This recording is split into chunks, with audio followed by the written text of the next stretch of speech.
Hello, mate. How's it going? What's going on? And welcome back to Football Therapy with me, your host, Jan. And as always, mate, I do hope that you are doing well. I really do hope that. And welcome back to Chelsea News, which is, of course, the daily series here on the channel where I reflect on what's being said about Chelsea Football Club, and as always, it's a ruddy lot, mate. Today, we're discussing articles from The Athletic and The Telegraph, as well as a little bit on what Fabrizio Romano has said on Enzo Fernandez, Chelsea's vice-captain and current active captain.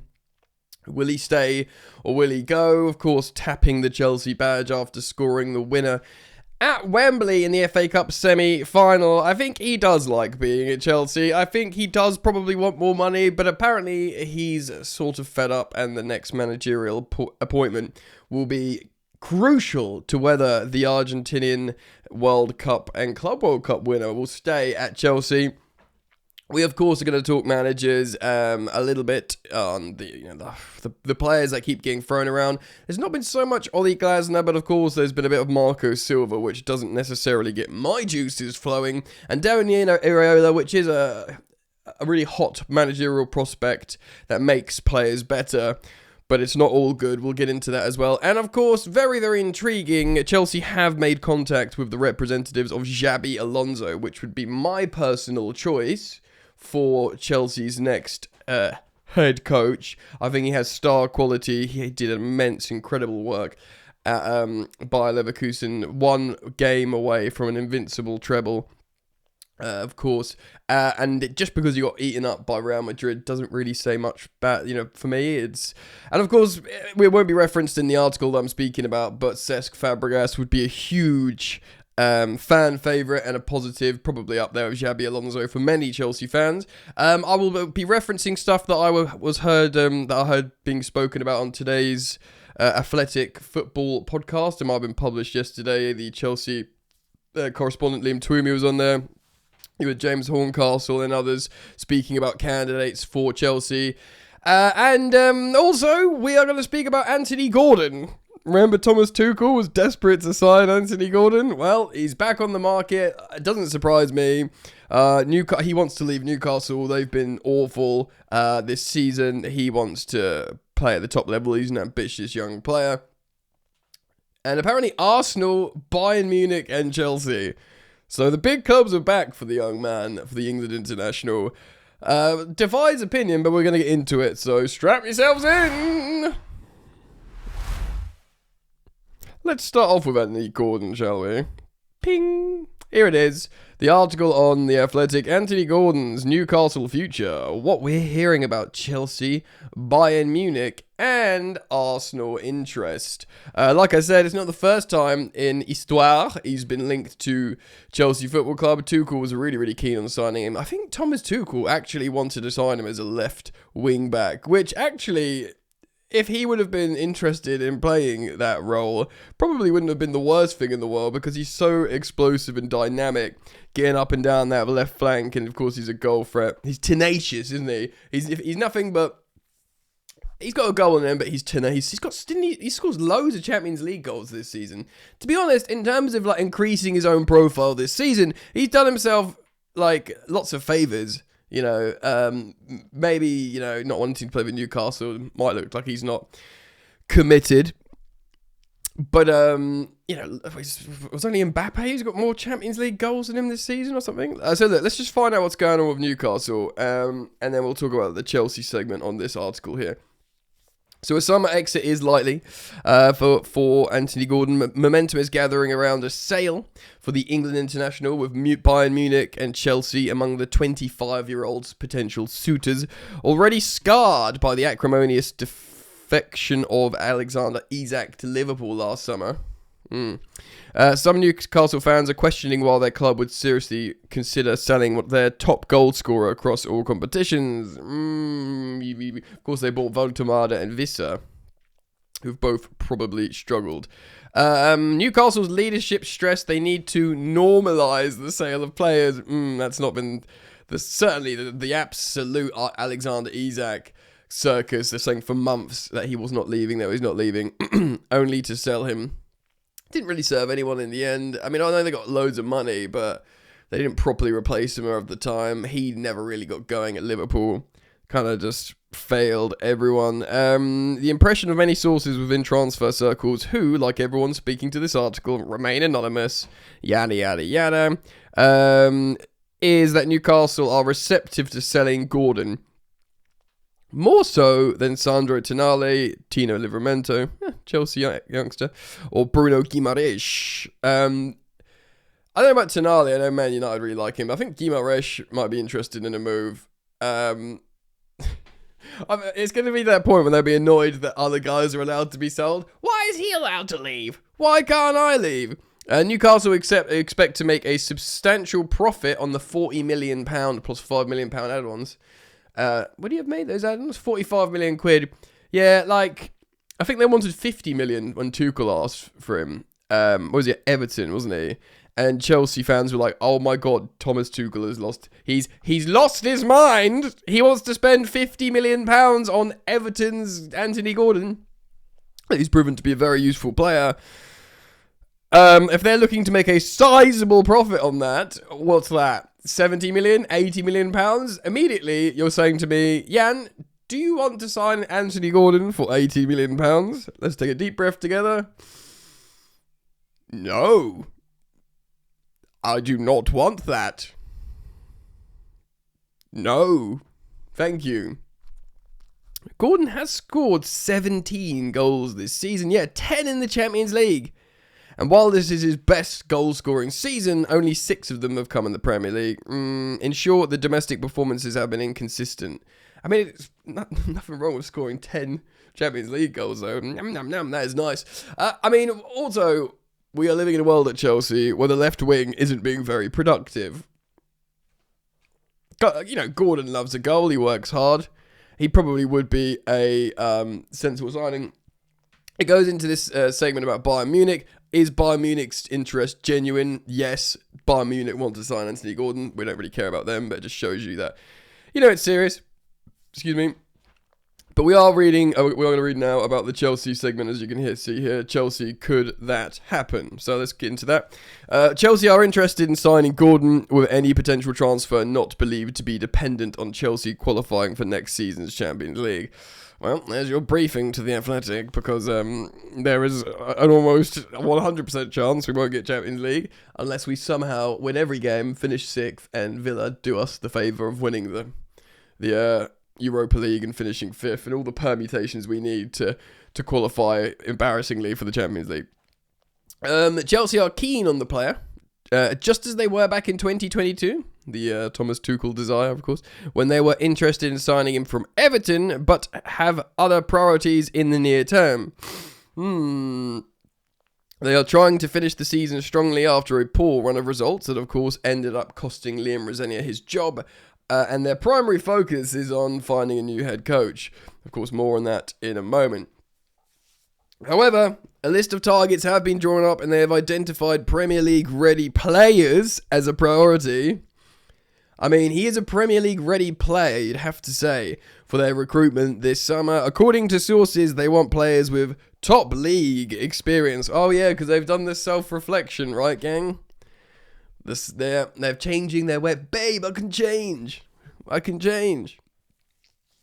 Not what will. Which they've been here for. How long have the sporting directors been here for? 2.5 years? 3? I don't know. I'm not entirely sure. But long enough. Premier League ready players as a priority for their recruitment this summer. According to sources, they want players with top league experience who are used to a tough schedule, playing in 4 competitions every season. They are looking for players who are emotionally mature and have strong character. There's that word again, or term should I say, emotionally mature. That is so like, hold on, let me pause to sip my coffee. While I do totally agree with Chelsea needing emotionally mature players, the fact how Liam Rosenior was saying that term in press conference, it's just a bit Anki, but with a W on front, if you know what I mean. Like hearing him say these lines, obviously you can imagine all these ruddy suits in a boardroom somewhere, going, yeah, so on a big whiteboard, emotionally mature. This is the new vibe word, right, Liam? If you could slip it in here, we're gonna tell the Athletic with our briefings. I don't know what just grinds me. It just feels like, I don't know. I don't know. Maybe I'm projecting a little bit of just through how dissatisfied I am with everything. But it just go and stop briefing about emotionally mature. Stop doing all this company man stuff and just look at the results. Say, yeah, we messed up. We're gonna fix this. We're gonna endeavour to fix it, and leave it at that. I mean, maybe I shouldn't be saying this. I'm a content creator. I should be like, eating this all up. They're giving me. God, that could be a really inappropriate gif. I should be like, at least there's some stuff is being said that I can react to, that I can commentate on. Do you know what I mean? Whereas, I don't know. I'm trying to speak as a Chelsea fan, but because that's what's at this point. That's the most distressed and emotionally triggered part of me at the moment. Anyway, so yeah, emotionally strong character, emotionally mature, yada yada yada. They generally have been an issue for the club this campaign, and although Giovanni Kenda, don't forget about Kenda, who's arriving from Sporting, although I think he's predominantly a right-sided player, Gordon's on the left, so meh, he's another attacking player. Gordon's ability to run in behind with pace would offer a fresh dimension to Chelsea side that lacked top speed, with Nicholas Jackson out on loan at Bayern. Garnacho is really fast on the left side. Mikhailo Mudrik's really fast on the left side. Granted, he's banned from football, but one day he might return. You got to take all this stuff into consideration. Right, taking other stuff into consideration. Let's have a look at this. This is at Pice, CFC Pice on X. So Luke here. We're citing the Fabrizio Romano Here We Go podcast. Enzo Fernandez situation. The new manager could be important. For example, if the new manager tries to talk to Enzo to keep him, there is also a contract discussion between Chelsea and the player, where no agreement has been able to be found on salary since December 2025, which we can all assume Enzo wants more money. That's the way that works. Let's see what happens in the next few weeks. Right, so essentially, understandably, while I don't agree with a lot of Enzo Fernandez's stuff that's happened with him, whether it's, the team bus stuff, I do genuinely think that's just down to a lack of education in their culture, without going too deep onto that. I do think some of his stuff with, obviously, the Madrid flirting was a no-no, especially while you're wearing the armband, but again, he's not young, he's 25, but that could be a lesson, right, I'm not going to do that anymore.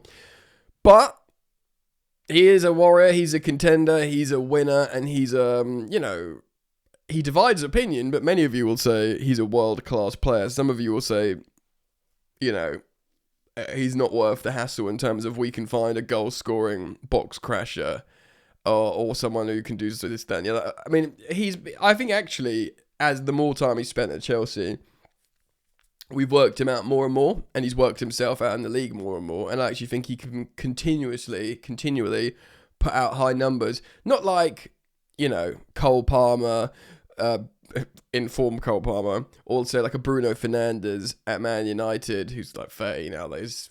He's like a whole long contract length ahead of Enzo Fernandez, Bruno Fernandes, that is. So I don't think he's going to constantly do loads of goals and loads of assists, and many Chelsea fans will be like, well, why don't we get a midfielder to do that, or get him, instead of him, why aren't we using midfielders like your Lavias, your Santoses with Caicedos, finding these different profiles to help us function a little bit better, more like a PSG midfield, rather than trying to shoehorn in this sort of hybrid player.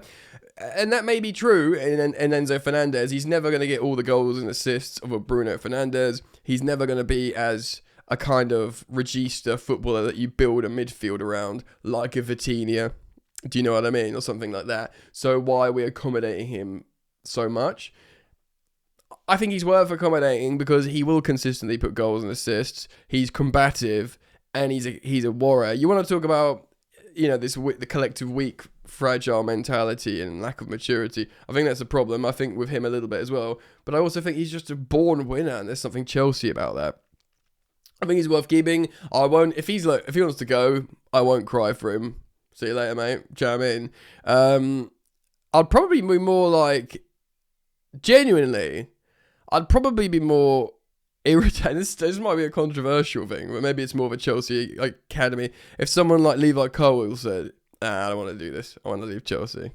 Because we've seen how important he could be to Chelsea systemically, as a leader, as a character. If you hear the stuff he does off the pitch, away from football, also with football, with academy stuff, and how he represents the club, and he's been there forever, and because he's so young as well.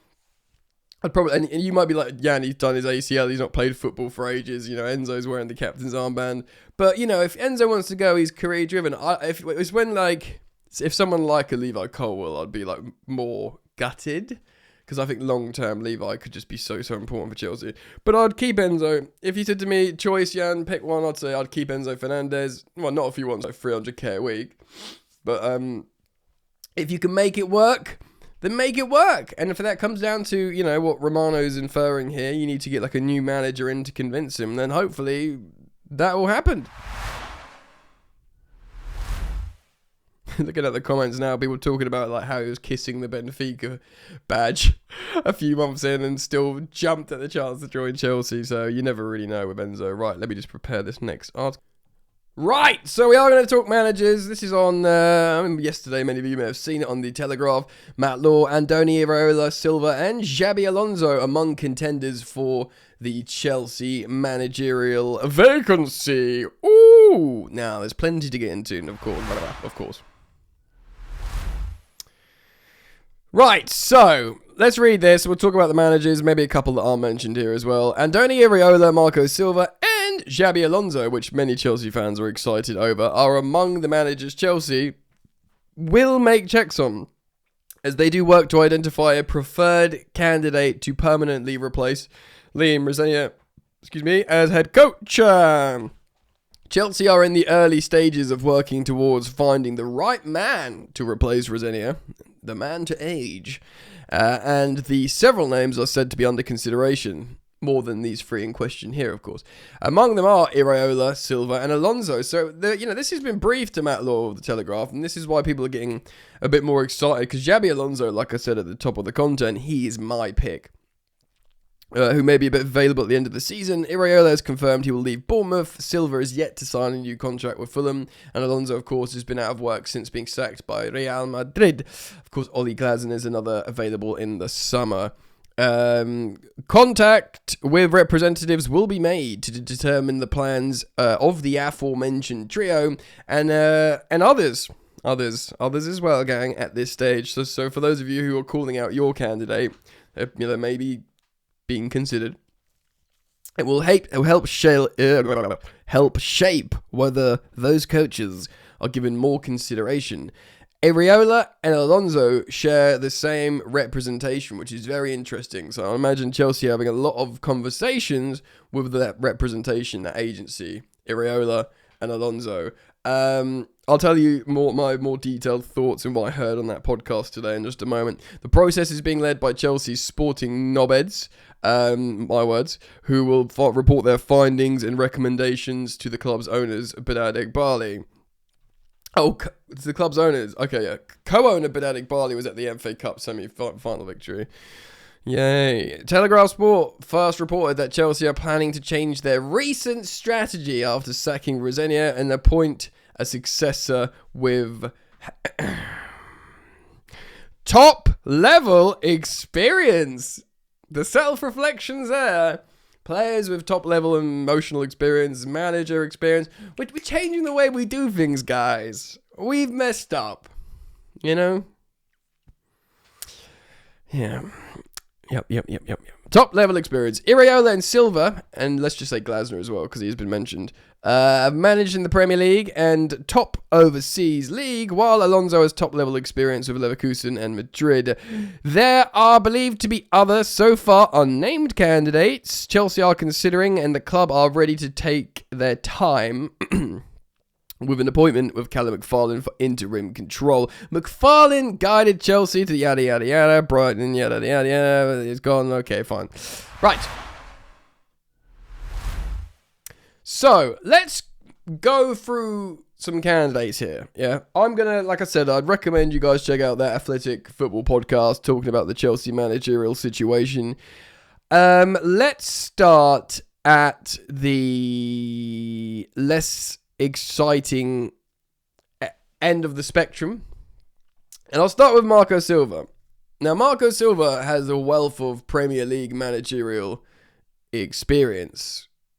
Okay, he has managed Watford in the Prem, I believe. Were they in the Prem? I think they were. Everton, of course, and now Fulham for quite some time.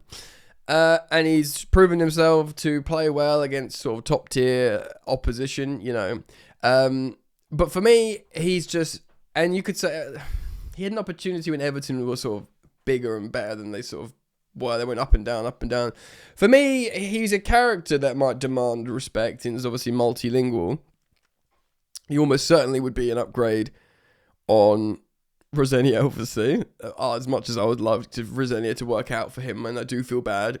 Clearly not good enough, but it doesn't excite me. And so the truth is, I might be being a bit unfair because there's probably something a little bit Chelsea about Marco Silva. Like, there's a grit to him. You know, did they used to call him the Mini Mourinho or something? Was that him? The Mini Mourinho. Let's see if I can find it. I'm typing it all wrong. The Mini Mourinho. Who is that? I swear it was him, man. Mini Mourinho, Marco Silva sets to be hosted. Jose Mourinho unmoved by unfair Marco Silva. Yeah, okay. Apparently he was called the Mini Mourinho. Anyway, what I'm saying is there's something maybe a little bit about his character that might suit Chelsea.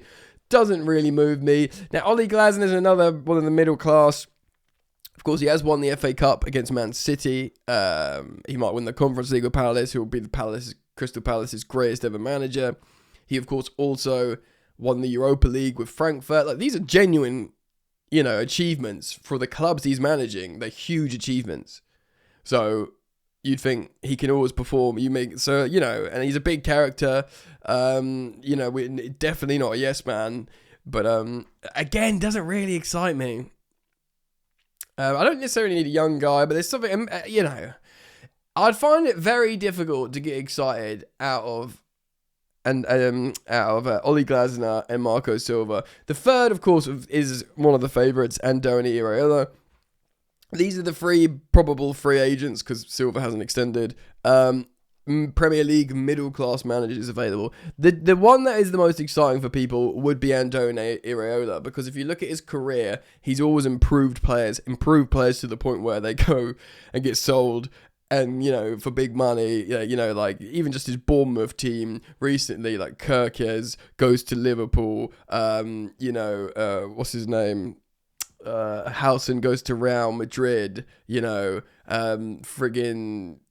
Semenyo goes to Man City. Dom Solanke goes to Spurs as their like record signing, I think. I mean, come on, this is what he's doing. He's making players really, really good. Now, he's also got a bit of charisma. A lot of you might go tick, tick, tick. I'm interested. He plays high octane football. He makes players better. Bring him in. But let's pump the brakes for a second here and talk about the cons, because there are cons. I think he was winless in his first 8 or 9 games when he arrived at Bournemouth, because his methods took a while to kick in, which is absolutely mental and completely unacceptable for Chelsea. If he just doesn't have a win in his first 9 games, he's gone, mate. He simply won't make it that far. So there's that, firstly, which is a big red flag. Another thing is, again, and this is me reiterating and regurgitating what I heard on that podcast, is that he plays in such a way that isn't necessarily, the team he manages isn't necessarily the protagonist in the game. So he's very, very high octane, aggressive football on the ball and off the ball, but a lot of it is reactive, very, very reactive, and it's not necessarily conducive to putting your foot on the ball, controlling the game, taking the sting out of it, like, Arsenal, Man City, Prime, Liverpool, all these teams would want to do, your Bayern Munich's, your PSG. Yeah, we're going to have the ball, thank you very much. We're going to control matters. And, you get really excellent teams that don't always do that, I'm sure there's, iterations of Italian teams that have won titles and got to Champions League finals. Simone Inzaghi, he's another one who's been said, I heard on that podcast, they say we should be considering Simone Inzaghi. I don't think he'd want to come to Chelsea. People are saying he'd want a big European job. Chelsea's one, and he'd take the opportunity. But I mean, I'd be more interested in him than Glasner and Silva, Inzaghi. But anyway, back to just to finish on Iraola. Yeah, like is his style scalable? Can he say, right, we're going to play in a way now where we always have the ball and control it, because he's done so well with this like reactionary, high octane football where you're not the protagonist. Maybe he will, maybe he won't. It's hard to say. But it's an unknown, and his methods take time to learn. So it could be very, very risky actually. So, in terms of, there's Filipe Luis, who has never managed in Europe, who is apparently speaks excellent English. Lived in London, played at Chelsea for one season. It was around a title-winning Chelsea, but he wouldn't really feature that much. But he knows Chelsea, so it helps. He has been interviewed by Blueco apparently before. Excuse me. And he's quite cool. He's quite commanding. And Flamengo are a massive club with massive expectations, so carrying the weight of a huge, huge club, even if it's not in Europe, it's their big tick. And I think they'd be quite good. Cool. I mean, again, it would be an unknown, but apparently he's the record of winning. I know Flamengo are a massive club, but the record of trophies, he won like a trophy like every few games or something there. He just absolutely cleaned up. It was insane. I think there's something about him because the way he holds himself, he's quite commanding as well. And I think players would listen to him. Of course, Spanish, Portuguese, English speaker as well, which probably will help this particular dressing room, and you'd think that Enzo Fernandez and players might listen to him. Cesc Fabregas, this would be probably the biggest win for the owners in terms of pleasing the Chelsea fans. Of course, Chelsea sing his name every single week. Fabregas is massive. It's magic. And the fans adore him, and he does genuinely love Chelsea. Of course, he cried when he left. He said, one day I'd love to manage Chelsea. I think he's already said that. He's, as James Horncastle, of course, who's a City correspondent for The Athletic, says he's cutting edge young manager. And he's the kind of character that would carry the weight of a club, and the fans will be behind him. It's kind of like, not quite Frank Lampard, but it would be that kind of thing where the fans would go with him. They'd be patient with him.